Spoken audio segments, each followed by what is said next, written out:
അങ്ങനെ BJPക്ക് അനുകൂലമായിട്ട് നിൽക്കേണ്ടാത്ത ഒരു സാഹചര്യം നിലവിലില്ല. അതാണ് ഇവിടുത്തെ നല്ല ചെർപ്പളശ്ശേരി നഗരസഭയിലൊട്ടാകെ എല്ലാ വാർഡുകളുടെയും പ്രത്യേകത. സ്വാഭാവികമായിട്ട് ഈ രണ്ട് മുന്നണികൾക്കും ഒപ്പം നിൽക്കേണ്ട കാര്യമില്ല എന്നുള്ളത് ജനത്തിന് മനസ്സിലായി. ജനവിരുദ്ധമായിട്ടുള്ള നയങ്ങളാണ് രണ്ട് മുന്നണികൾ സ്വീകരിച്ചത്.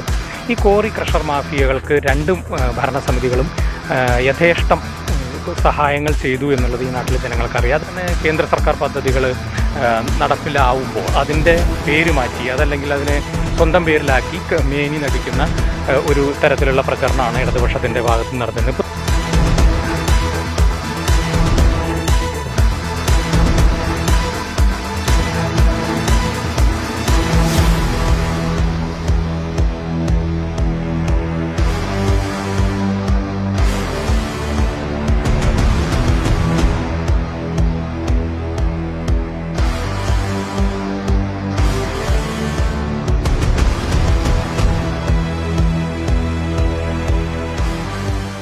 ആ സിസ്റ്റത്തിൻ്റെ ഭാഗമായിട്ടാണ് എന്നെയാണെങ്കിലും എൻ്റെ ഭാര്യയാണെങ്കിലും അല്ലെങ്കിൽ മറ്റൊരാളാണെങ്കിലും ഒക്കെ സ്ഥാനാർത്ഥികളായി നിശ്ചയിക്കപ്പെടുന്ന ആ സിസ്റ്റത്തിൻ്റെ ഭാഗമാണ്. അല്ലാതെ ഏതെങ്കിലും ഒരാളുടെ അല്ലെങ്കിൽ ഏതെങ്കിലും ഒരു വ്യക്തിയുടെ താല്പര്യത്തിന് നിശ്ചയിക്കപ്പെടുന്നതല്ല. പിന്നെ ഈ ആക്ഷേപം ഉന്നയിക്കുന്ന ആളുകൾ ഇപ്പോൾ ഭാര്യയും ഭർത്താവും മത്സരിക്കുന്ന ഇഷ്ടംപോലെ കമ്മ്യൂണിസ്റ്റ് പാർട്ടിയുടെ നേതാക്കളില്ലേ, UDF-നകത്തില്ലേ, ഭാരതീയ ജനതാ പാർട്ടിയുടെ പ്രതിനിധികളുടെ നിലയ്ക്ക് മത്സരിക്കുന്നതന്നെ തിരഞ്ഞെടുക്കുമെന്നുള്ള വിശ്വാസം എനിക്കുണ്ട്. അത് ഇവിടുത്തെ വോട്ടർമാരിലുള്ള വിശ്വാസമാണോ?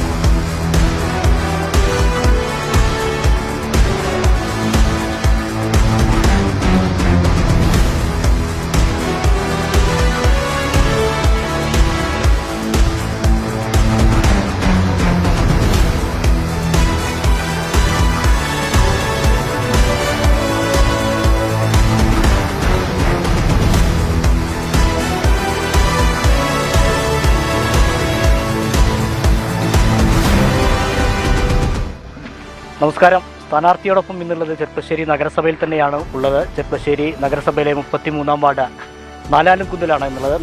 നാലാലുംകുന്നിൽ BJP സ്ഥാനാർത്ഥിയായി മത്സരിക്കുന്ന P. ജയൻ മാഷാണ് ഇന്ന് നമ്മോടൊപ്പം ചേരുന്നത്. മാഷ നമസ്കാരം. വരൂ. പ്രചരണത്തിലാണ് തോന്നുന്നല്ലേ? എങ്ങനെ പോകുന്നു പ്രചരണമൊക്കെ? ഇപ്പോൾ തെരഞ്ഞെടുപ്പ് ഇനി പ്രചരണം അവസാനിക്കാൻ ദിവസങ്ങളെ ബാക്കിയുള്ളൂ. അവസാന ഘട്ടത്തിൽ എത്തി നിൽക്കുകയായിരിക്കും. എങ്ങനെ പോകുന്നു പ്രചരണം? തീർച്ചയായിട്ടും ഒരു 3-4 ദിവസങ്ങൾ മാത്രമാണല്ലോ ഇനി ബാക്കിയുള്ളത്. അപ്പോൾ അവസാന റൗണ്ട് എന്നുള്ള നിലയ്ക്കുള്ള പ്രവർത്തനം നടത്തിക്കൊണ്ടിരിക്കുകയാണ്. പിന്നെ ഒരു 2-3 ആഴ്ച പ്രചരണത്തിന് സമയം കിട്ടിയിട്ടുണ്ട്. എല്ലാ വോട്ടർമാരെയും ഒരു തവണയെങ്കിലും കാണാനുള്ള ശ്രമം നടത്തിയിട്ടുണ്ട്. അത് ഏറെക്കുറെ എല്ലാവരെയും കണ്ടു കഴിഞ്ഞിട്ടുണ്ട്. ഇനി 2-3 ദിവസം കൂടി ഉണ്ട്. ചുരുക്കം ചിലരെയൊക്കെ സ്ഥലത്തില്ലാത്തവരെയൊക്കെ കാണാനുണ്ട്. എന്തായാലും പരിചയമുള്ള വാർഡാണ്. നേരത്തെ മത്സരിച്ച് ജയിച്ച് കൗൺസിലറായ ഒരു വാർഡ് തന്നെയാണ്. വീടുകളും വോട്ടർമാരെയൊക്കെ വളരെ നേരിട്ട് അറിയാവുന്നവരാണ്. അപ്പോൾ അതുകൊണ്ട് തന്നെ ആളുകളോട് പല രീതിയിലും ഫോണിലും നേരിട്ടുമൊക്കെ കണ്ട് വോട്ട് അഭ്യർത്ഥിച്ച് കഴിഞ്ഞിട്ടുണ്ട്. നല്ല രീതിയിൽ തന്നെ വിജയം ഈ വോട്ടർമാർ സമ്മാനിക്കുമെന്നുള്ള ഉറച്ച വിശ്വാസത്തിലാണ്. BJPയെ സംബന്ധിച്ചിട്ട് സിറ്റിംഗ് വാർഡാണ്. നഗരസഭ ആയത് മുതൽ 2 തവണയും ജയിച്ചത് BJP തന്നെയാണ്. ഒരു തവണ ആദ്യ തവണ മാഷ് ജയിച്ചു. അത് കഴിഞ്ഞിട്ട് മാഷയുടെ വൈഫ് ജയിച്ചു. അങ്ങനെ 2 തവണയും ജയിച്ചത് BJPക്ക് അനുകൂലമായി തന്നെയാണ് വാർഡ് നിന്നത് 2 തവണയും. ഇത്തവണയും ആ പ്രതീക്ഷയിൽ തന്നെയാണ് മുന്നോട്ട് പോകുന്നത്. തീർച്ചയായിട്ടും അതിന് അല്ലാത്തൊരു അങ്ങനെ BJPക്ക് അനുകൂലമായിട്ട് നിൽക്കേണ്ടാത്ത ഒരു സാഹചര്യം നിലവിലില്ല. അതാണ് ഇവിടുത്തെ നല്ല ചെർപ്പളശ്ശേരി നഗരസഭയിലൊട്ടാകെ എല്ലാ വാർഡുകളുടെയും പ്രത്യേകത. ഇപ്പോൾ ചെർപ്പളശ്ശേരി നഗരസഭാ ഭരണം ആദ്യ 5 വർഷം UDF-ഉം രണ്ടാമത്തെ 5 വർഷം LDF-ഉം ഭരിച്ചു. 2 മുന്നണികളുടെയും ഭരണത്തെ ജനം വിലയിരുത്തി. സ്വാഭാവികമായിട്ട് ഈ 2 മുന്നണികൾക്കും ഒപ്പം നിൽക്കേണ്ട കാര്യമില്ല എന്നുള്ളത് ജനത്തിന് മനസ്സിലായി. ജനവിരുദ്ധമായിട്ടുള്ള നയങ്ങളാണ് 2 മുന്നണികൾ സ്വീകരിച്ചത്. പ്രത്യേകിച്ച് വീട്ടിക്കാട് തൂത മേഖലയിലെ ഏറ്റവും പ്രധാനപ്പെട്ട വിഷയം എന്ന് പറയുന്നത് ഇവിടുത്തെ അനധികൃതവും അതുപോലെ തന്നെ ഔദ്യോഗികമായിട്ടുള്ള രേഖകളുണ്ട് എന്ന് പറഞ്ഞും പ്രവർത്തിക്കുന്ന കോറി ക്രഷർ മാഫിയകളാണ്. ഈ കോറി ക്രഷർ മാഫിയകൾക്ക് 2 ഭരണസമിതികളും യഥേഷ്ടം സഹായങ്ങൾ ചെയ്തു എന്നുള്ളത് ഈ നാട്ടിലെ ജനങ്ങൾക്കറിയാം. അതിൻ്റെ ഭാഗമായിട്ട് ഈ പ്രദേശത്ത് കോറി ക്രഷറും പ്രവർത്തിക്കുന്ന സ്ഥലത്ത് മാത്രമല്ല, ഇതിൻ്റെ വാഹനങ്ങൾ ഓടിക്കൊണ്ടിരിക്കുന്ന ഈ പ്രധാനപ്പെട്ട ഇവിടുത്തെ 32, 33, 1, 2 വാർഡുകളിലെ പ്രധാന റോഡുകളിലെല്ലാം പൊടിശല്യം ഉൾപ്പെടെയുള്ള റോഡ് നിരന്തരം നാശമാവുന്നു. അതുപോലെ തന്നെ പൈപ്പ് ലൈന് പൊട്ടി വെള്ളം പാഴാവുന്നു. പൊടി കാരണം പിന്നെ ആസ്മ പോലുള്ള രോഗങ്ങൾ, ശ്വാസം മുട്ടൽ പോലുള്ള രോഗങ്ങൾ ധാരാളം ഉണ്ടാവുന്നു. ഇത്തരത്തിലുള്ള പ്രശ്നങ്ങളൊക്കെ ഇവിടെ നേരിടുന്ന ഈ ക്വാറി ക്രഷർ മാഫിയയ്ക്ക് ഈ പ്രദേശം വീട്ടിക്കാട് തൂത മേഖലയിലെ പ്രദേശങ്ങൾ ഒന്നായി തീരെഴുതി കൊടുത്താണ്. ഒരുപാട് ക്വാറി ക്രഷറുകളാണ് ഇപ്പോൾ അവിടെ പ്രവർത്തിക്കുന്നത്.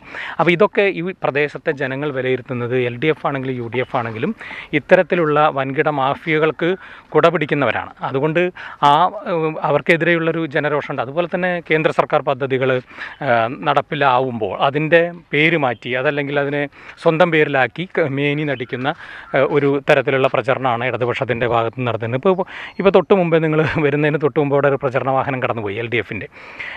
കാറൽമണ്ണ, വീരമംഗലം തുടങ്ങിയ പ്രദേശങ്ങളിൽ നഗര ജനകീയ ആരോഗ്യ കേന്ദ്രം നിർമ്മിച്ചു, അല്ലെങ്കിൽ അതിൻ്റെ പ്രവർത്തനങ്ങൾ നടത്തുന്നത്, അതായത് ഡോക്ടർമാരെ വെച്ചുകൊണ്ടുള്ള ഹെൽത്ത് സെൻ്ററുകളാണ് പറയുന്നത്. അത് പൂർണ്ണമായും കേന്ദ്ര സർക്കാരിൻ്റെ, അതായത് 10 പൈസ പോലും നഗരസഭ ചെലവഴിക്കാത്ത ഒരു കാര്യമാണ്. ആയുഷ്മാൻ ആരോഗ്യ മന്ദിർ എന്ന പേരിൽ കാറൽമണ്ണ 29-ാം മൈലിലും വീരമംഗലത്തും 2 സെൻറ്ററുകൾ ചെർപ്പളശ്ശേരി നഗരസഭയിൽ തുടങ്ങിയിട്ടുണ്ട്.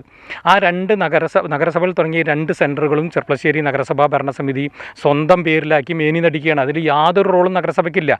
അതിലാവശ്യമായിട്ടുള്ള, അതായത് അതിൻ്റെ ക്രമീകരണങ്ങൾ നടത്താനുള്ള ഒരു ഏജൻസി എന്നുള്ള നിലയ്ക്ക്, അല്ലെങ്കിൽ അതിൻ്റെ ഒരു സംവിധാനം എന്നുള്ള നിലയ്ക്ക് നഗരസഭ പ്രവർത്തിച്ചിട്ടുണ്ട്. പക്ഷേ ഒരു രൂപ പോലും നഗരസഭ ഈ 2 സെൻറ്ററുകൾക്കും, ആയുഷ്മാൻ ആരോഗ്യ മന്ദിർ, നഗര ജനകീയ ആരോഗ്യ കേന്ദ്രത്തിന് ചെലവഴിച്ചിട്ടില്ല.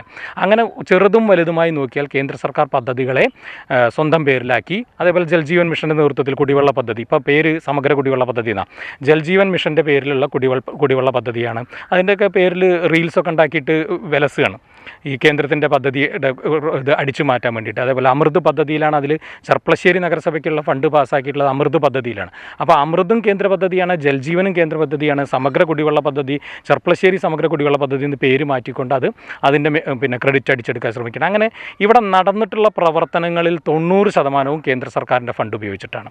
പക്ഷേ അതിനെ കൃത്യമായിട്ട് അത് പേര് മാറ്റി അവതരിപ്പിക്കുന്നതിൽ മത്സരിക്കുകയാണ്. അപ്പോൾ ഈ അനൗൺസ്മെൻറ്റ് വണ്ടിയിലടക്കം പറയുന്നതാണ് ഈ കേന്ദ്ര സർക്കാരിൻ്റെ പദ്ധതികളെ പേര് മാറ്റിയിട്ട് സ്വന്തം പേരിലാക്കുന്നതാണ്. അപ്പോൾ അതൊക്കെ തിരിച്ചറിയുന്ന ജനങ്ങൾ, അല്ലെങ്കിൽ അത് ജനങ്ങളെ ബോധ്യപ്പെടുത്താൻ ശ്രമിക്കുന്നുണ്ട് ഞങ്ങൾ.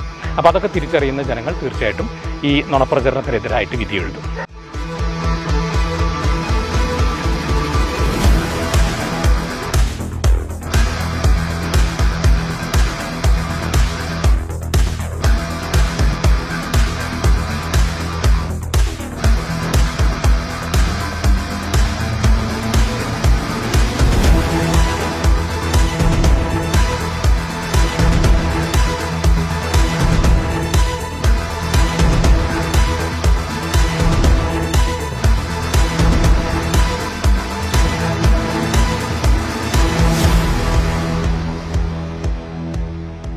അപ്പോൾ ഈ തെരഞ്ഞെടുപ്പ് പ്രചരണവുമായിട്ട് നമ്മൾ മുന്നോട്ട് പോകുമ്പോൾ എന്തൊക്കെ വിഷയങ്ങളാണ് ഇപ്പോൾ ഈ നാട്ടിൽ ചർച്ച ചെയ്യുന്നത്? ഇപ്പോൾ റോഡ് വിഷയമുണ്ട്, അതുപോലെ നേരത്തെ പറഞ്ഞ പോലെ കോറി, അതൊക്കെ തന്നെയാണോ ചർച്ച ചെയ്യപ്പെടുന്നത്? ഒരുപാട് വിഷയങ്ങൾ ജനങ്ങളെ ബാധിക്കുന്ന ഒട്ടനവധി വിഷയം. ഇപ്പോൾ തൊഴിലുറപ്പ് പദ്ധതി ചെർപ്പളശ്ശേരി നഗരസഭയായതിനു ശേഷം സംസ്ഥാന സർക്കാരിൻ്റെ ഫണ്ട് ഉപയോഗിച്ച് നടത്തുന്ന അയ്യങ്കാളി തൊഴിലുറപ്പ് പദ്ധതിയാണ്.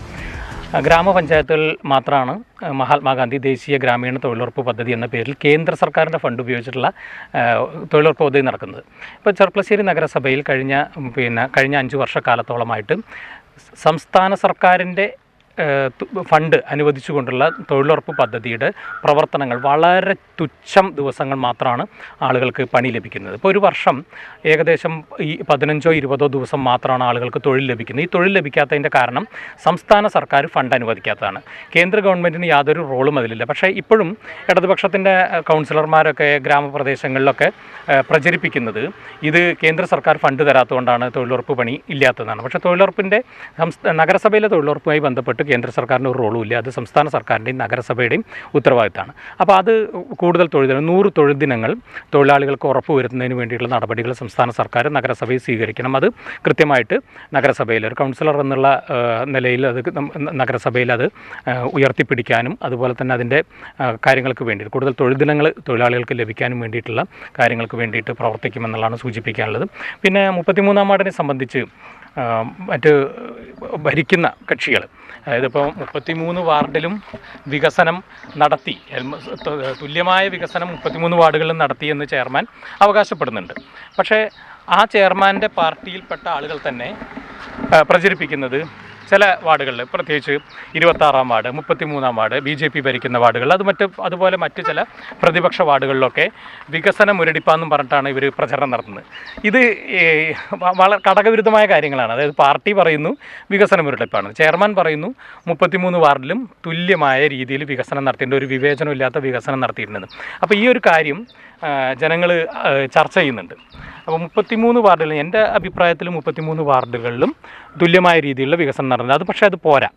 ഒരുപാട് ഗ്രാമീണ റോഡുകൾ ഉൾപ്പെടെയുള്ള കാര്യങ്ങൾ നമുക്ക് ഇനിയും നവീകരിക്കേണ്ടതും കോൺക്രീറ്റ് ചെയ്യാനും ടാർ ചെയ്യാനൊക്കെ ഉണ്ട്. അത് 33-ാം വാർഡിലും 32-ാം വാർഡിലും 3-ാം വാർഡിലും 4-ാം വാർഡിലൊക്കെ ഒരേ രീതിയിലാണ്. പക്ഷേ പ്രതിപക്ഷ വാർഡുകളിൽ അവിടെ വികസനം നടന്നിട്ടില്ല എന്നുള്ള നിലയ്ക്കുള്ള പ്രചരണം നടത്തിക്കൊണ്ടുള്ള ഒരു രീതിയാണ് ഇടതുപക്ഷത്തിൻ്റെ ആളുകൾ. അത് ഒരു പരിഹാസ്യമായ രീതിയാണ്. അതാണ് ഈ വാർഡുകളിലൊക്കെ നടത്തിക്കൊണ്ടിരിക്കുന്നത്. അപ്പോൾ അത് ജനങ്ങൾക്ക് ബോധ്യപ്പെടുത്താൻ, ജനങ്ങളുടെ നേരിൽ കണ്ണിൻ്റെ മുന്നിൽ കാണുന്ന കാര്യങ്ങളാണല്ലോ. ഇപ്പോൾ നമ്മൾ ഇവിടെ നിൽക്കുന്ന നരിക്കുന്ന് മാലിക്കൽ പ്രദേശമാണ്. ഇവിടെ നിങ്ങൾ നടന്നു വന്ന ഇടവഴി പോലും നിങ്ങൾ ശ്രദ്ധിച്ചിട്ടുണ്ടാവും. നടന്നു വന്ന ഇടവഴി പോലും കോൺക്രീറ്റാണ്. ഇപ്പോൾ നമ്മൾ നടന്നു വന്ന ഇടവഴി. അപ്പോൾ ഇവിടെ ഗ്രാമപ്രദേശങ്ങളിലൊക്കെ കൃത്യമായ വികസനം കഴിഞ്ഞ 10 വർഷമായിട്ട് എത്തിയിട്ടുണ്ട്. കഴിഞ്ഞ 10 വർഷം കൊണ്ടാണ് ജനപ്രതിനിധികൾക്ക് എന്തൊക്കെ ചെയ്യാൻ കഴിയുമെന്നുള്ളത് ഈ പ്രദേശത്തുകാർ അറിഞ്ഞു തുടങ്ങിയത്. ഇവിടെ ഇടവഴികളായിരുന്ന സ്ഥലങ്ങളൊക്കെ റോഡുകളായി മാറി. ഇപ്പോൾ റോഡുകളായി മാറി മൺ റോഡുകളാണ് ചിലത്. അത് കോൺക്രീറ്റ് ചെയ്തില്ല എന്നുള്ള ആക്ഷേപം. അത് ഇതിൻ്റെ മുമ്പ് 10 വർഷത്തിൻ്റെ മുമ്പ് പതിറ്റാണ്ടുകളോളം ഇടവഴികളായിട്ട് കടന്ന സ്ഥലമാണ്. അപ്പോൾ ഇത്തരം കുറേ വികസന വിഷയങ്ങൾ പൂർത്തീകരിക്കേണ്ടത്, തുടങ്ങി വെച്ചത് പൂർത്തീകരിക്കാൻ, പുതിയ ആരംഭിക്കാനൊക്കെ ഈ 5 വർഷക്കാലം ഒരുപാട് കാര്യങ്ങൾ ചെയ്തു തീർക്കേണ്ടതുണ്ട്. ഈ വാർഡിലെ ജനങ്ങൾക്ക് വേണ്ടി ഒട്ടനവധി കാര്യങ്ങൾ ചെയ്തു തീർക്കേണ്ടതുണ്ട്. കുടിവെള്ള പ്രശ്നം കഴിഞ്ഞ 10 വർഷത്തിനിടയിൽ പൂർണ്ണമായിട്ട് പരിഹരിക്കാൻ കഴിഞ്ഞു. ഇപ്പോൾ കുടിവെള്ള പ്രശ്നമുള്ള മേഖലകൾ ഈ വാർഡിലില്ല. ഇനി ഹൗസ് കണക്ഷൻ കിട്ടാനുള്ള 5ഓ 6ഓ വീടുകൾ മാത്രമാണ്, ഇല്ലെങ്കിൽ ഒരു 10-ൽ താഴെ വീടുകൾ മാത്രമാണ് കുടിവെള്ള കണക്ഷൻ കിട്ടാനായിട്ട് ഉള്ളത്. അത് ജൽജീവൻ മിഷൻ്റെയും ഈ അമൃത് പദ്ധതിയുടെയും ഭാഗമായിട്ട് കൊടുത്തുകൊണ്ടിരിക്കുകയാണ്, സൗജന്യമായിട്ട് കണക്ഷൻ കൊടുത്തുകൊണ്ടിരിക്കുകയാണ്. അതുപോലെ തന്നെ തെരുവ് വിളക്കളുടെ കാര്യത്തിൽ സ്ട്രീറ്റ് മെയിൻ വലിക്കാനുള്ള കുറച്ച് ഭാഗങ്ങളുണ്ട്. അത് സ്ട്രീറ്റ് മെയിൻ വലിച്ചു കഴിഞ്ഞാൽ ആ പ്രശ്നം പൂർണ്ണമായി പരിഹരിക്കപ്പെടും. യഥാർത്ഥത്തിൽ ഈ കഴിഞ്ഞ 10 വർഷം ഇനിയുള്ള 5 വർഷം കൂടി കൂട്ടിച്ചേർത്താൽ ഈ വാർഡിൻ്റെ സമഗ്ര വികസനം എല്ലാ തരത്തിലും സാധ്യമാവുന്ന തരത്തിലുള്ള ഒരു പ്ലാനാണ് നമുക്ക് മുന്നിലുള്ളത്. അത് പൂർത്തീകരിച്ച് മുന്നോട്ട് പോകാൻ കഴിയുന്നുള്ള ഉറച്ച വിശ്വാസത്തിലാണ്. അപ്പോൾ ഇങ്ങനെ പ്രചരണവുമായി മുന്നോട്ട് പോകും, പല തെറ്റിദ്ധാരണ പരത്തുന്ന പല പ്രചരണങ്ങളും കേട്ടു ഞാൻ. ഭാര്യയും ഭർത്താവും മത്സരിക്കുന്നു, മാറി മത്സരിക്കുന്നു, അത്തരം പ്രചരണങ്ങളൊക്കെ നിങ്ങളെ ശ്രദ്ധയിൽപ്പെട്ടില്ല?